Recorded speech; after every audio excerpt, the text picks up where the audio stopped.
ang lahat tumayo para sa ating panalangin. Joanna, pwede mo bang pamuluhan ang ating panalangin?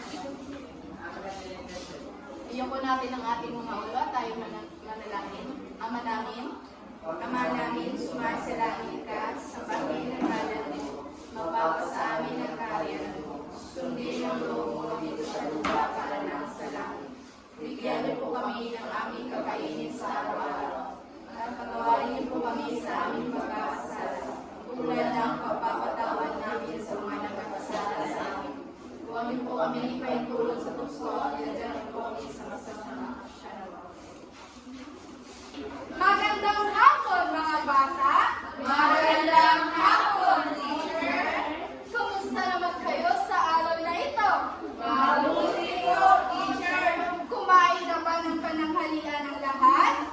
Opo, teacher! Mabuti naman kung ganon. Ngayon ay may mahalaga akong paksa na itatalakay at nais ko bigyan ninyo ito ng pansin. Maaari na kayong umupo. Bago ko ipapakilala ang aking paksa ngayong araw, ay may larawan akong ipapakita nito at inyong ilarawan kung ano ito.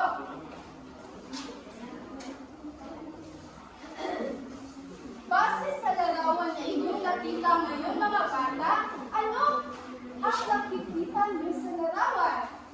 Joshua? Mga bata po, teacher, na ginagamit ang computer. Tama! Ito ay ang mga bata na gumagamit ng computer.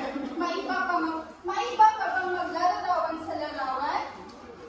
Kung wala, ang ating paksa ngayong araw ay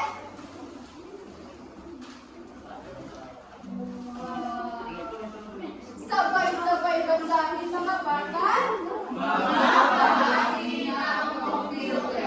Pero bago ko ipapakilala ang mga bahagi ng computer, ay nais ko munang basahin niyo kung ano ang kahulugan ng computer, mga bata.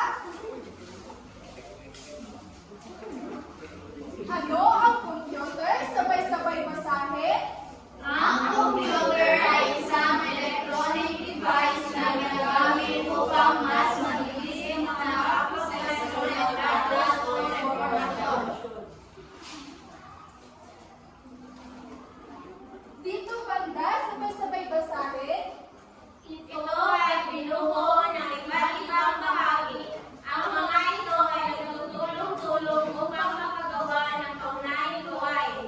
Ang mga bahagi ito ay tinatawag na devices. Yan ang kahulugan ng computer. Ito ay ginagamit upang mas mabilis na makapagproseso ng datos o impormasyon. May mga larawan ako dito.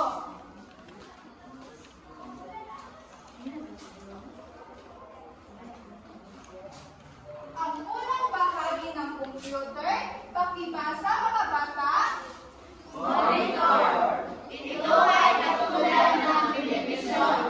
Dito lumalabas sa pamamagitan ng display ang mga impormasyon na nakalagay sa computer.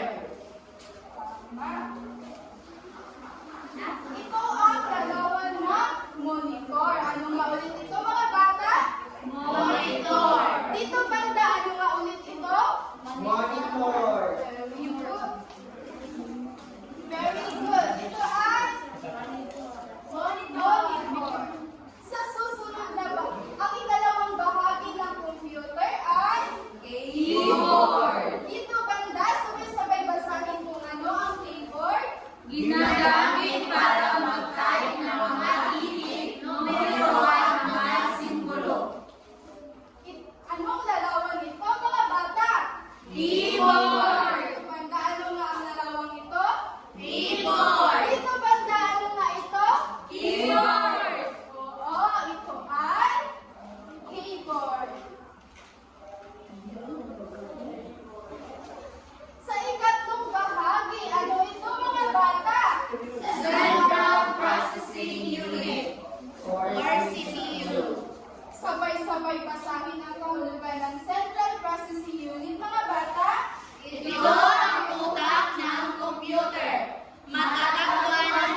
ng webcam, mga bata? Kadalasan ginagamit upang makita ang nais makausap sa video chat o video conference. Ginagamit ito upang kumuha ng larawan. Anong larawan nito, mga bata? Webcam. Dito banda, ano ba ito? Webcam. Ito ay webcam. Sa ika-anim na bahagi, ano ito, mga bata? Printer. Dito banda, sabay-sabay basahin kung ano ang kahulugan ng printer, mga bata. Ginagamit ito upang maiprinta o mailipat sa papel ang mga dokumento o larawan mula sa computer.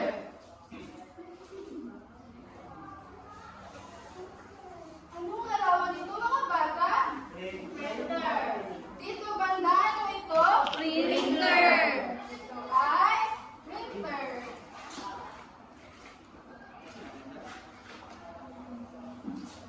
Sa panghuling bahagi ng computer, sabay-sabay basahin, mga bata. Speaker. Ito lumalabas ng sound o tunog na galing sa computer. Ito ay Speaker. dito banda, ano ito, mga bata? Speaker. Yan ay speaker. Ano-ano nga ulit ang mga bahagi ng computer, mga bata? Monitor, keyboard, central processing unit, mouse, webcam, printer, speaker. Ano nga ang tawag sa pitong bahagi na ito? Joanna? Ang tawag po sa mga iyan, teacher, ay mga bahagi ng computer. Ngayon, bakit mahalaga na malaman natin ang mga bahagi ng computer? Janrit? Baka magamit natin ito ng epektibo. Magaling! Bigyan naman natin ng tatlong palakpak si Janrit, mga bata. Ngayon, sino pa ba ibang ideya kung bakit ito mahalaga? Amy? Mahalaga ito, teacher, upang malaman natin kung saan ito Okay, napakagaling. Bigyan din natin ng tatlong palakpak si Amy, mga bata.